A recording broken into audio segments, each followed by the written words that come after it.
দেশটা হাতে উলিয়া বানাইছে সাবেক প্রধানমন্ত্রী, দেশটা হাতে উলিয়া বানাইছে সাবেক প্রধানমন্ত্রী।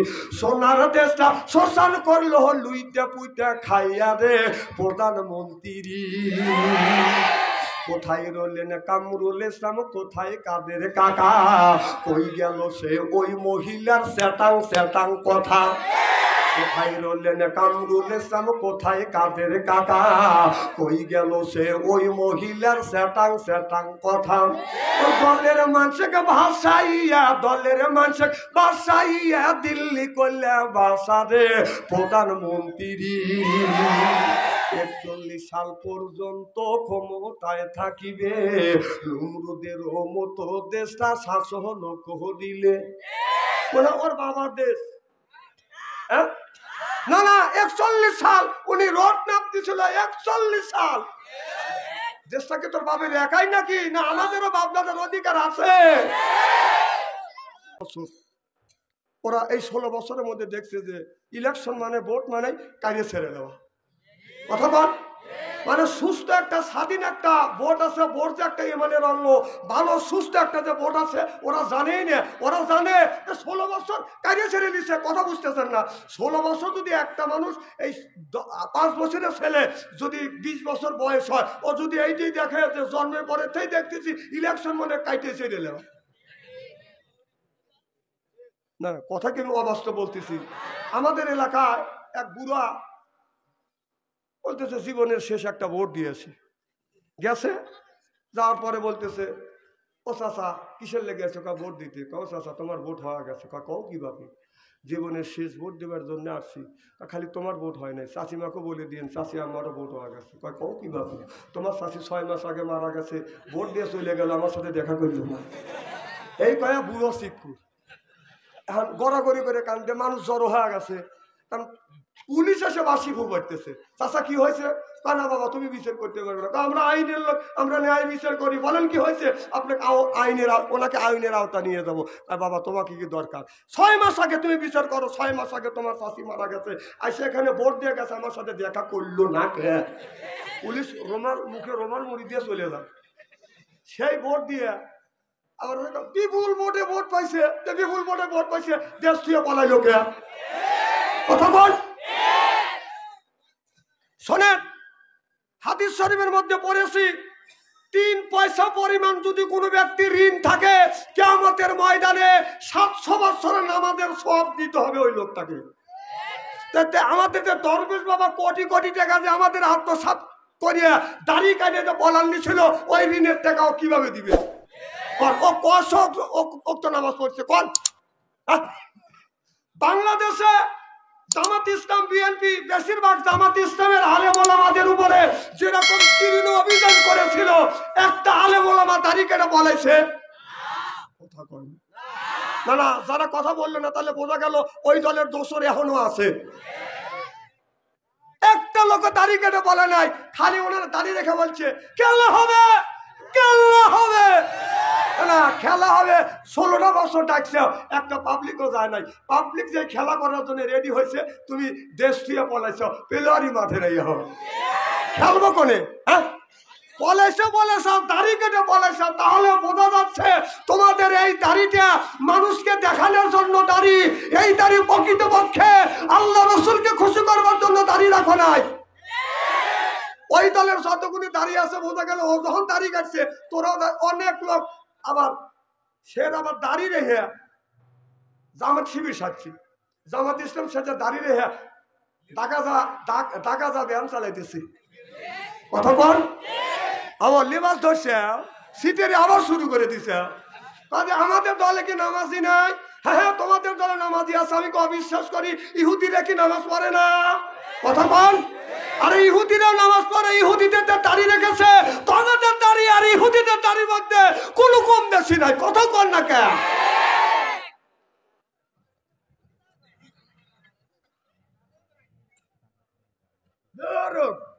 আজকে জালসায় উঠছি, ফজরের নামাজ পড়ে মোনাজাত করে যাবো। ভয় কি? এত তাড়াতাড়ি ছেড়ে দেবো নাকি? ছেড়ে দেওয়ার লোক নাকি? সুবহানাল্লাহ। সেই নবীর উম্মত আমার নবীর এমন একটা মর্যাদা, এমন একটা দাম আল্লাহ দিয়েছে। আল্লাহর নবীর কোন উম্মত যদি দোজখে যায়, আমার নবী শাহাদাত আঙ্গুল ইশারা করে বলবে, ইয়া আল্লাহ, তোমার যেই বান্দাকে জাহান্নামে দিচ্ছ, তোমার ওই বান্দা হলো আমার দলের লোক, আমার দলের কর্মী। আল্লাহ বলবে, দাঁড়াও, হে ফেরেশতা, দাঁড়াও, আমার যেই বান্দাকে জাহান্নামে নিয়ে যাচ্ছ, ওই বান্দা হচ্ছে আমার বন্ধুর দলের লোক, আমার বন্ধুর দলের কর্মী। আমি আল্লাহ আমার অর্ডার ক্যান্সেল করে পুনরায় অর্ডার দিলাম, জাহান্নাম নয়, জান্নাত পর্যন্ত পৌঁছে দাও। সেই নবীর দল করার জন্য কারা কারা রাজি? দুই হাত টান করে তাকবীরুল সাথে দেখান তো দেখি।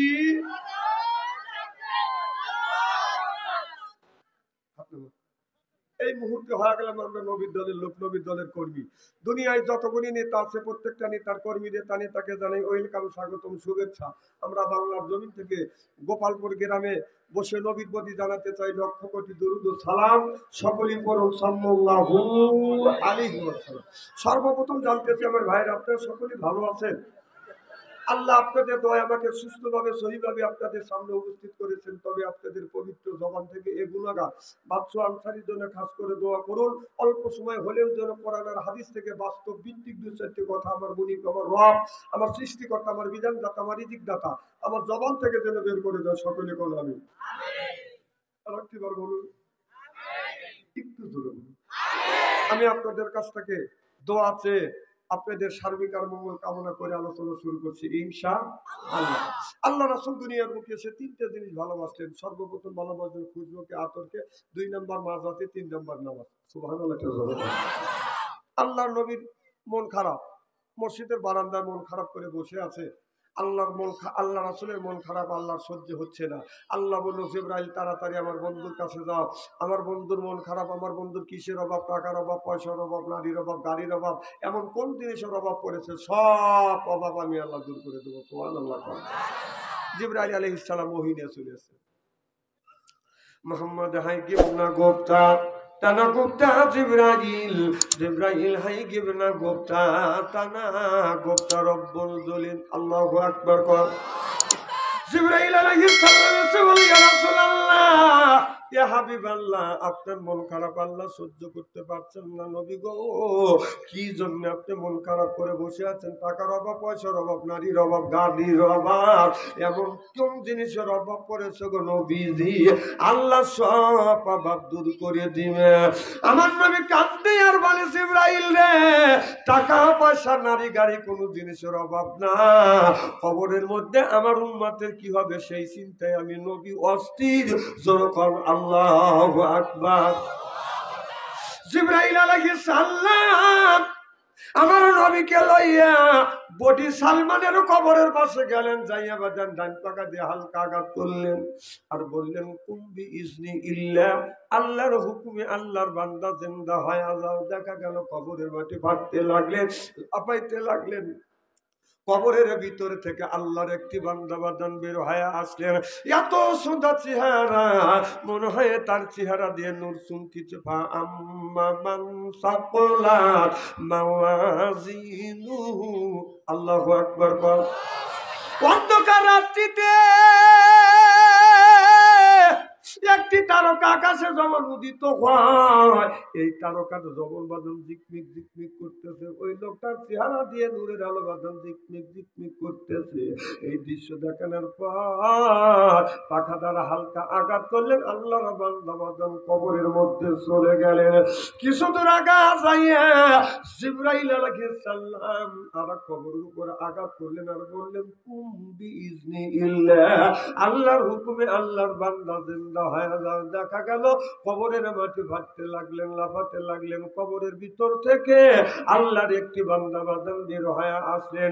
এমন কালো বেগুন চুলার মধ্যে দিলে যেমন রং হয়, জায়গায় জায়গায় পুড়ে পুড়ে বাদান আপনার ঘা বের হয়। কথা বুঝতেছেন না? ওই রকম কালো একটা কুস্তির মানুষ বাদান বের হয়ে আসলেন। জায়গায় জায়গায় এমন ভাবে পুড়ে গেছে, আপনার গোস্ত গুলি বাদান বের হয়ে আসছে, বেগুন পরা বাদান হয়ে গেছে। আল্লাহ নবী নবী এই দৃশ্য বাদান দেখে চোখের পানি ফেলে দিয়ে দিয়ে কান্দে। জিবরাইল আলাইহিস সালাম বলে নবী গো আবার কেন আপনি কান্দেন? জিবরাইল আলাইহিস সালাম বললেন, আমার নবী বললেন জিবরাইল রে, প্রথম নম্বরে যেই মানুষটাকে দেখলাম দেখে আমার আত্মাটা শান্তি হয়ে গেছে, আর 2 নম্বরে যেই মানুষটাকে দেখাইলে দেখে আমি নবী হতাশ হয়ে গেলাম। 2টা মানুষের কারণ কি আমাকে একটু সুন্দর করে বুঝাও। জিবরাইল আলাইহিস সালাম বলে ইয়া রাসূলুল্লাহ, ইয়া হাবিবাল্লাহ, প্রথম নম্বরে যেই মানুষটাকে দেখানো হলো এই মানুষটা নামাজ ছাড়ে নাই, রোজা ছাড়ে নাই, হজ ছাড়ে নাই, যাকাত ছাড়ে নাই, কুরবানি ছাড়ে নাই, ধর্ম নিরপেক্ষ মতভেদকে ঘৃণা করেছে, আল্লাহর বিধিবিধান মেনেছে, আল্লাহর দিন প্রচার জমিনে করেছে বিদায় আল্লাহ তার কবরটা ফুলের বাগান বানাইছে। যেরকম মারহাবা। ইসলাম ছাড়া অন্য কোন তন্ত্রমন্ত্র জাতীয়তাবাদ ধর্ম নিরপেক্ষ মতভেদ কেউ যদি কায়েম করে ওর নামাজ রোজা হজ আর যাকাত আল্লাহর দরবারে কবুল হবে না, হইতে পারে না, হওয়া সম্ভব না। ওহুয়া ফিল আখিরাতি মিনাল খাসিরিন। আল্লাহর আদালতে নামাজ রোজা পড়বার পরে লোকটা বাদান বিনে হিসাবে বাদান দোজখের দিকে কাঁদতে কাঁদতে বাদান রওনা দিবে। যদি নাও যাইতে চায় ফেরেশতারা বাদান আপনার ধাক্কা মারতে নিয়ে যাবে, ধাক্কা মারবে, যাইতে যাবে না, মাঝে মধ্যে যাবে বাদান থুমকে থুমকে দাঁড়াবে। যেমন একটা বক্তি আছে বাদান, বক্তি এমন একটা জাতি, ডাইনে যাইতে করলে বামে যায়, বামে যাইতে করলে ডাইনে যায়, কাটা কুটা করে হাতা হুটো করে, সামনে যদি দেখে পানি লাগে গেল বক্তি টানাটানি। যেরকম ঠিক কিনে বক্তি যদি পানি দেখে 4 উপরে ব্যক্তি করিয়া দাঁড়ায়, কথা কি বুঝতেছেন? বক্তি মনে করে এইটাই দোষ, কিন্তু মালিক বুঝায় বক্তি রে সামনে একটু পানি, বৃষ্টি হয়েছে, একটু পানি আছে, এই পানি অতিক্রম করলে সামনে তুমি সবুজ গাছ খাবে, তোমার পেট ভরে যাবে, আমি মালিক শান্তি পাবো। বক্তি এটা বোঝে না, ও মনে করে বাদান দোজখ। বক্তি যখন যায় না মালিক বাদান ছাড়ে না, কান ধরে অর্থাৎ রশি ধরে যখন টান দিতে চায় বক্তি তখন মরণ চিৎকার, মরে গেলাম। কথা বল ঠিক। ওই মানুষটাকে জাহান্নামের থেকে যখন নিয়ে যাবে লোকটা মাঝে মধ্যে যাবে বাদাম থুমকে থুমকে দাঁড়াবে। আল্লাহ বলেন অতিক আল্লাহ দিনা কাফারু ইলা জাহান্নামা জুমরা, অসিকা মানে হাঁকা, অর্থাৎ গুতো মারতে মারতে জাহান্নামে নিয়ে যাবে। কথা কি বুঝতেছেন? বাংলাদেশের মানুষ সরল কথা বোঝে না, এরা পেঁয়াজের কথা বোঝে। না না, আমি তাও জানি যে পেঁয়াজ তাহলে বোঝে না, মানে বাপ বাংলা বোঝে না, ছেলে হিন্দি বাজায়, মহাব্বতে উচকে লাগে যুবকেরা খালি মাথা রাখে এরকম করে। আছে না নাই? মনে করেন পৌষ মাসে শীতের দিনে একজনের 7টা মেয়ে বিয়ে দিছে, পৌষ মাসে শীতের দিনে বাদান বাড়িতে আনছে দুধ পিঠা খাওয়ানোর জন্য, রস পিঠা দুধের ওই যে মুখ করতেছে। আর ভাই ওয়াজ শুরু করে দিছি, 7 ভাইরা মিলিয়া দুধের পিঠে খাইয়া আপনার ইনেতপুর বাজারে গেছে বাজার করবার জন্য। বাজার নদীর কিনারে, যমুনার কিনারে যা থাকে আপনার 10 কেজি ওজনে 2টা বাদান বড় বড় মাছ পাইছে। 7 ভাইরা মিলিয়া আপনার 10 কেজি ওজনে 2টা মাছ কিনছে। মাছ কিনিয়ে ছোট ভাইরা হলো ল্যাংড়া মানুষ, বাদান ল্যাংড়া ভাইরার গাড়ির উপরে 20 কেজি ওজনে মাছ তুলে দিছে। মানুষটা হলো বাদান ল্যাংড়া, তারপরে হলো বাদান 20 কেজি ওজনে মাছ। আপনার বড় 6 ভাইরার সাথে বাদান হাঁটতে পারছে না, পিছ করে গেছে। পিছন থেকে ল্যাংড়া মানুষ জুপুর পারতে পারতে জুপুর পারতে পারতে আসতেছে। এদিকে 7টা বোন এক জায়গা দাঁড়া আছে, বড় 6 বোন ছোট বোনকে দিকে দিছে, আমাদের স্বামী সুস্থ ভালো, কত সুন্দর করে হেঁটে আসে, রেপ রাইট রেপ রাইট। তোমার স্বামী ল্যাংড়া পিছ পড়ে গেছে, পিছন থেকে চুপুর পারতে পারতে আসতেছে। ছোট বোন দুর্বল হয় না, ছোট বোন বলতেছে আমার স্বামী পিছন থেকে চুপুর পারতেছে না, আমার স্বামী পিছন থেকে তোমাদের 6 জনের স্বামীকে গুতা মারতে মারতে নিয়ে আসতেছে। ঠিক আল্লাহ এই কথাটা বলেছে ওয়াসিকা মানে হাঁকা, অর্থাৎ গুতা মারতে মারতে জাহান্নামের দিকে নিয়ে যাবে। আমার কথা কি বাদান বুঝতেছেন? তাহলে আল্লাহ বলে ইসলাম, ইসলাম ছাড়া অন্য কোন তন্ত্রমন্ত্র জাতীয়তাবাদ ধর্ম নিরপেক্ষ মতভেদ আপনার কায়েম করা যাবে না। আল্লাহর বিধিবিধান যদি ব্যক্তিটা বাদান মানে আল্লাহ ওই লোকটাকে জান্নাতে দিবে। সিল্লা সিল্লা কোন আল্লাহু আকবার। আমার নবী বলে জিবরাইল রে, প্রথম নম্বরে এই মানুষটার কথা তুমি সুন্দর করে বুঝাইলে, দ্বিতীয় নম্বরে এই লোকটার কারণটা কি দেখে বলে ইয়া রাসূলুল্লাহ, এই মানুষটা জীবনে নামাজ পড়ে নাই, রোজা রাখে নাই, হজ করে নাই, যাকাত দেয় নাই, কোরবানি করে নাই, আল্লাহর বিধিবিধান মানে নাই, ধর্ম নিরপেক্ষ মতভেদকে গিরিফ করে ধরেছে। আল্লাহর বিধিবিধান, আল্লাহর আইন যেই জায়গা চালু করেছে ওই জায়গাটা ওরা অস্ত্র ধরছে, বাধা দিয়েছে, এমনকি আলেম ওলামাদেরকে স্টেজ থেকে বাধা বের করে দিছে। এই জন্যই আল্লাহ ওর কবরের মধ্যে আগুন জ্বলা দিয়েছে। মৌত কাউসেন কুল্লু নাফসিন সাদিবু, মৌত কাউসেন কুল্লু নাফসিন সাদিবু, আল কবর বাইতেন কুল্লু নাফসিন দাখিলুন, সিল্লা কান্নাউযুবিল্লাহ। ও বাজার, বিশ্বাস করেন অথবা না করেন, কোরআন হলো আমার সামনে। এই যে কোরআন শরীফ ছুঁয়ে আমি শপথ করে বলতে পারি ওয়াল্লাহি ওয়াল্লাহি, অনেক মানুষ কিয়ামতের ময়দানে দেখবেন নামাজ রোজা হজ যাকাত করবার পরেও বিনে হিসাবে কানতে কানতে বাদন জাহান্নামে যাবে। কেউ বাদন তাকে জাহান্নামের হাত থেকে বাদন বাঁচাইতে পারবে না। এখন তো ঠিক বই দিয়েছেন, কিন্তু জিনিসটা তো বুঝতে হবে। যে বলে আইরে তার পিছনে যাই রে, বোঝা শোনা নাই রে, এইরকম আছে না নাই? টাকার লোভে ভালো মানুষের ত্যাগ করে বাদান, অচরিত্র বাদান, অসৎ লোকে বাদান, যার চরিত্র নামে বাদান কোনো ঠিক নাই, সেই লোকটাকে বাদান আমরা সমর্থ করি। আমরা এমন একটা নেতাকে সমর্থ করি, এমন একটা নেতাকে আমরা সমর্থ করি, আমাদের বিশ্ব নেতা মুহাম্মদুর রাসূলুল্লাহ সাল্লাল্লাহু আলাইহি ওয়াসাল্লামের চরিত্র বাদান কোনো কালা দাগ নাই। নবী কোনোদিন মিথ্যা কথা বলে না, আমার নবী কোনোদিন সুদ খায় নাই, মিথ্যা কথা বলে না, বিবির সাথে দ্বন্দ্ব করে নাই, পাড়াপতি হক বাজার নষ্ট করে নাই। আর আমরা যে সমস্ত নেতার পিছনে বাজার ছুটি, এই নেতা রাতের বেলায় বাজান আপনার মদ খাইয়া গাছের সাথে ধাক্কা লেগে বলে ভাইজান কখন যাবেন বাড়ির, কখন যাবেন, সাইড দেন, বাড়ির যাবেন না। আমি নিজে দেখছি, নিজে, এই তো নেতার হাল। আল্লাহ নবী বলে, আল্লাহর রাসূল বলেছে আল উলামা ওয়ারাসাতুল আম্বিয়া, হক্কারি আলেম হলো নবীর ওয়ারিস, রূহানি সন্তান। সুবহানাল্লাহ কোন আমার ভাইরা আমার, আল্লাহর রাসূল বলেছে আমি নবী দুনিয়ায় নাই, আমি নবী দুনিয়ার থেকে বিদায় হয়ে যাব, আর আমি নবী আমার ওয়ারিস রেখে গেলাম, সেটা হলো আমার রূহানি সন্তান, সেটা হলো আল উলামা ওয়ারাসাতুল আম্বিয়া। আমার নবী যখন দুনিয়ার থেকে বিদায় হয়ে যাবে, সাহাবীরা বললেন ইয়া রাসূলুল্লাহ, ইয়া হাবিবাল্লাহ, আপনি বিদায় হয়ে গেলেন, আপনার ইতিম উম্মতরা আপনারে দেখলো না, আপনার পিছনে নামাজ পড়লো না, তাদের জন্য কি ব্যবস্থা করলেন? আল্লাহ নবী বললেন ও আমার সাহাবীরা, আমার ইতিম উম্মতদেরকে বলে দিও মান আনি ওয়া মান আনি কানা মারি ফিল জান্নাহ। ওই যুগের শ্রেষ্ঠ আলেমের, হক্কানি আলেম ওলামার পিছনে নামাজ পড়লে সেজন্য আমি নবী আমার পিছনে নামাজ পড়বে। জনগণ আল্লাহু আকবার। তাহলে আলেম ওলামা সেখানে, আরো জোরে আলেম ওলামা সেখানে, এ আলেম নাই সেখানে। তাই আবার কয় তাই মিথ্যা কথা কয়েন না, আমি চিনি না, এই একই এলাকা গোপালপুর আর সাদতরাই ভালো করে চিনি, কারো পেছনে পড়ে ওখানে আমি ভালোই করি জানি। হ্যাঁ আবার হ হ হ হ হ কি আবার গরম করে গেছে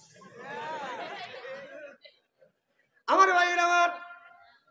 আমি কিন্তু সূরা ইয়াসিন থেকে বাদান তেলাওয়াত করেছি। সূরা ইয়াসিন থেকে যদি তাফসীর করি, শোনার মতো ধৈর্য তো আপনাদের আছে, গরম তেল সহ্য করিতেই হবে। বাহ ফাইন বলে আমার ভাইয়ের আমার। ভালো করে লক্ষ্য করে শুনুন, আল্লাহ রাব্বুল আলামিন বলতেছেন আল্লাহ তাআলা মানুষকে পাঠাইছে তার ইবাদত আর তার দাসত্ব তার বন্দেগী করবার জন্য। তাহলে আল্লাহর বন্দেগী আল্লাহর দাসত্ব বাদান আমরা করব। সোনার বন্ধুগণ আমার বাইরে আমার আল্লাহ কোরআন কারীমের মধ্যে 80 থেকে 82 জায়গা বললেন ওয়াকিমুস সালাহ, নামাজ কায়েম করো, অত যাকাত যাকাত আদায় করো, কুতিবা আলাইকুমুস সিয়াম, রমজান মাস আসলে রোজা রাখো। এ কথা কার? তাহলে আল্লাহ নামাজের কথা 80 থেকে 82 জায়গা বললেন। কোন কেনে আপনি নামাজ ছাড়ে দিয়ে মাথা রাখছেন, বড় বড় চুল মাঝে মধ্যে করেন বুল, হাতে হলো বালা, গলায় হলো পুতির মালা, পরনে হলো পাটের শালা। আমি হিসাব করে দেখলাম ওই লোকটা অর দিলেন শয়তানের শালা। নামাজ নাই, রোজা নাই, হজ নাই, যাকাত নাই, ভিতরে কি আছে সেই চিন্তা করে। কয় খাসার ভিতর আছেন পাখি ঢুকলো কিভাবে, ওই যে খাসার ভিতর আছেন পাখি ঢুকলো কিভাবে, এই মসজিদকে খাওয়াইলে সানা পাখি কি খাবে, হায় হায় মসজিদ খাইলে মাখন সানা, পাখির তো খাওয়া হইল না, মসজিদকে খাওয়াইলে সানা পাখি কি খাবে, পাখি গু খাবে, তা তোর কি? পাখি চাই বেশি বেশি করে কোরআন পড়ো, বেশি বেশি করে নামাজ পড়ো, বেশি বেশি করে জিকির করো, কুল্লু সাইল সেকালাতুল সেকালাতুল কুলুবিহিম জিকরুল্লাহ, বেশি বেশি করে জিকির করলে কলবের ময়লা পরিষ্কার করে দেয় কে? কাপড়ে যদি ময়লা পড়ে সাবান সোটা দিলে বাদন পরিষ্কার হয়। অন্তরে ময়লা পরিষ্কার করতে চাইলে কি দিয়ে করবেন? মনে বাবলা বাতা দাগ লেগেছে, ধুইলে কি যায় সাবানে সাবানে, মনের ময়লা মুজবে কেমন? এ খাজলো তো যায় না রে দুলে, সব যায় না রে মোল, শিকার গন্ধ যাইবে কি ভাই, সুসর গন্ধ যাইবে কি ভাই, গোলাপ জল দিলে মনের ময়লা মুজবে কেমন? কুল্লু সাইল সেকালাতুল কুলুবিল জিকরুল্লাহ, বেশি বেশি করে জিকির করো, কলবের ময়লা পরিষ্কার করে দিবে আল্লাহ। জোরে কর সুবহানাল্লাহ, নারাই তাকবীর। খুব কি খারাপ লাগতেছে? আচ্ছা ভাই, এতক্ষণ কি বসে থাকা দরকার? আপনি থাকবেন, আপনি দাঁড়ান করেন, কষ্ট করে না, ওরা বসবে, চেয়ার দেওয়া লাগে না। সবাইকে বসার লোক আছে নাকি? চেয়ারের লোকও কিছু আছে, কারণ ওরা যে সমস্ত টাইট প্যান্ট পরে আছে, মানে আপনার ওই প্যান্ট যদি পরে যদি বসে, পিছনে তাকালে পায়খানা রাস্তা দেখা যায়, সামনে তাকালে সুন্দরবন। অবাস্তব কোনো কথা বলছি নাকি?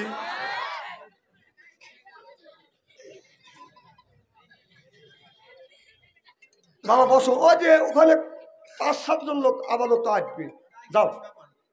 তোমার ওই যে দেখে কিছু লোক যদি ঢোকে না, কই যাওয়াই যেতেছে না, ওখানে যা কি লাভ? এর মানে তোমরা লোক তারাবের লেগে বসে রয়েছে। আমার ভাইয়ের আমার এদিক তাকান, এদিক তাকান, চেহারা কি একবারে খারাপ নাকি? শোনেন, আলেম যত কালো হোক না কেন, তার চেহারার দিকে চা থাকলে সগিরে গুলো মাফ করে দেয়, সুবহানাল্লাহ কর। আর আমাদের দেশে যে সমস্ত নেত্রী আছে, তার চেহারার দিকে চা থাকলে অজুই ঠিক থাকে না। আমার ভাইয়ের আমার মুসলমানের বাইরে আল্লাহর হাবিবের উম্মতেরা ভালো করে লক্ষ্য করে শুনুন। আল্লাহ নামাজ যেমন বাজান ফরজ করে দিয়ে 80 থেকে 82 জায়গা নামাজ আল্লাহ ফরজের কথা বলছে। যাকাত বাজান যাদের টাকা আছে তারা যাকাত দিবে, 30টা জায়গা যাকাত ফরজের কথা বলেছে। যাকাতের কথা 30টা জায়গা বলেছে। কুতিবা আলাইকুমুস সিয়াম, রমজান মাস আসছে রোজা রাখো, 1 থেকে বাজান 2টি জায়গা ইঙ্গিত দিয়েছে। নামাজের কথা আল্লাহ 80 থেকে 82 জায়গা যেমন বলেছেন। ধনী নাই গরিব নাই, যারা ধনী আছে তাদের জন্য নামাজ ফরজ, গরিবের জন্য নামাজ ফরজ, কুলি মজুরি রিকশাওয়ালা বেয়ানালা। এরপরে বাদান আপনার শ্রমিক আছে, প্রত্যেকটা লোকের জন্য বাদান নামাজ ফরজ, রোজা ফরজ, সুবহানাল্লাহ বললেন না। আর যাদের টাকা আছে তাদের জন্য হজ ফরজ, তাদের জন্য কোরবানি ফরজ, তাদের জন্য বাদান যাকাত ফরজ। তাহলে নামাজ যেমন ফরজ করা হয়েছে, দিন প্রতিষ্ঠিত করাও প্রত্যেকটা ধনী হোক গরিব হোক, কুলি হোক মজুর হোক আর শ্রমিক হোক, প্রত্যেকটা লোকের জন্য ফরজে আইন। সুবহানাল্লাহ, একটু জোরে বলেন। দিন প্রতিষ্ঠিত করা ধনী নাই গরিব নাই সবার জন্য, শুধু ফরজ না ফরজে আইন। সুবহানাল্লাহ। আপনি একজন মুসলমান, আপনি ফজরের নামাজ পড়িয়ে আপনি চিন্তা করবেন, আপনি ফিকির করবেন, আপনি মানুষের কাছে দিনের দাওয়াত বাদান পৌঁছাবেন যেন এই দিনটা কেমন করে বাদান এই জমিনে প্রতিষ্ঠিত হবে। কারণ এই দিনের জন্য আল্লাহর নবী কিয়ামতের ময়দানে আপনারা এই দিনের জন্য আল্লাহর নবী তায়েফের জমিনে বাদান মার খেয়েছে। কিয়ামতের ময়দানে আল্লাহ বিআহ কামিল হাকিমি,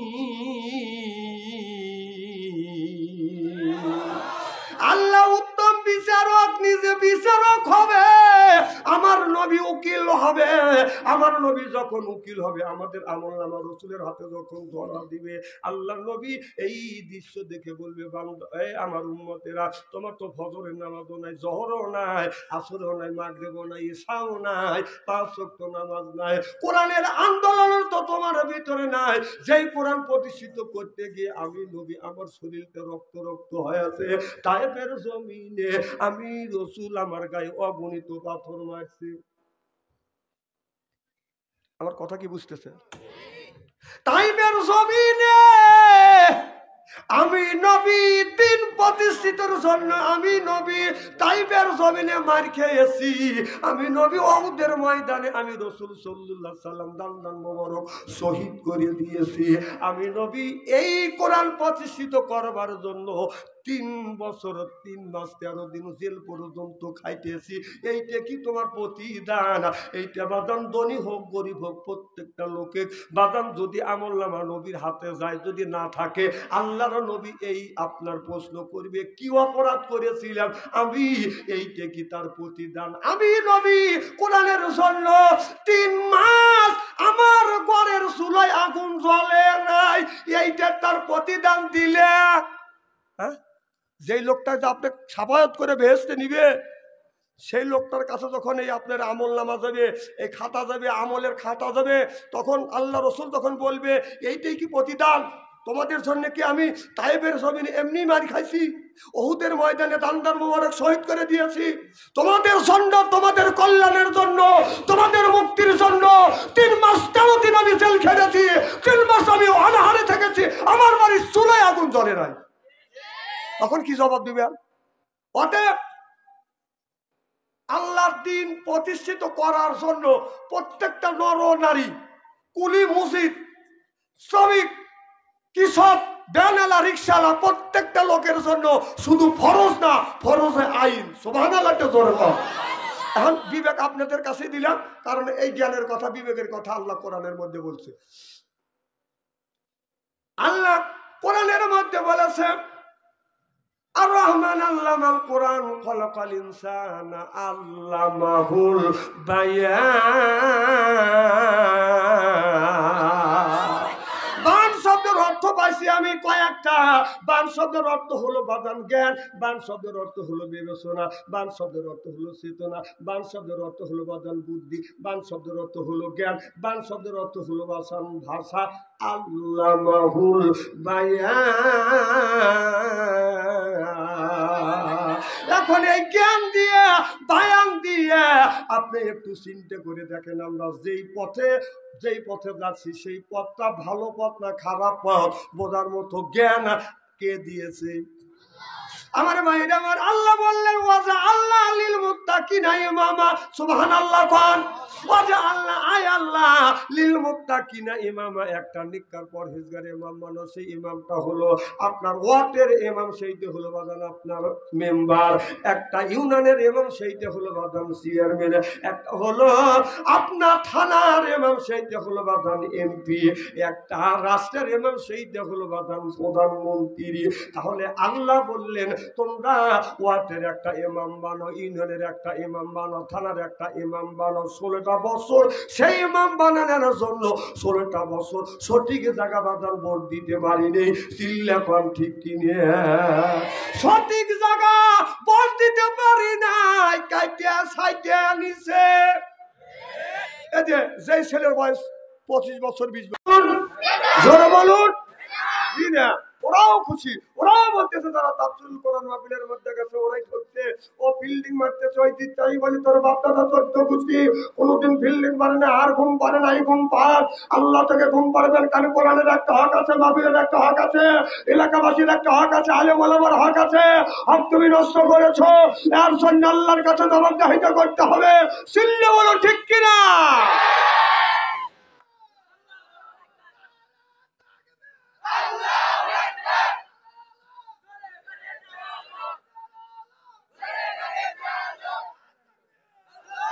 ওদের চাইতে আল্লাহ লক্ষ লক্ষ কোটি কোটি গুণ দয়া করে মায়া করে তাফসীরুল কোরআন মাহফিলের মধ্যে আসা এবং বসার সুযোগ করে দিয়েছেন। সকলেই সমস্বরে উচ্চ কণ্ঠে বলুন আলহামদুলিল্লাহ।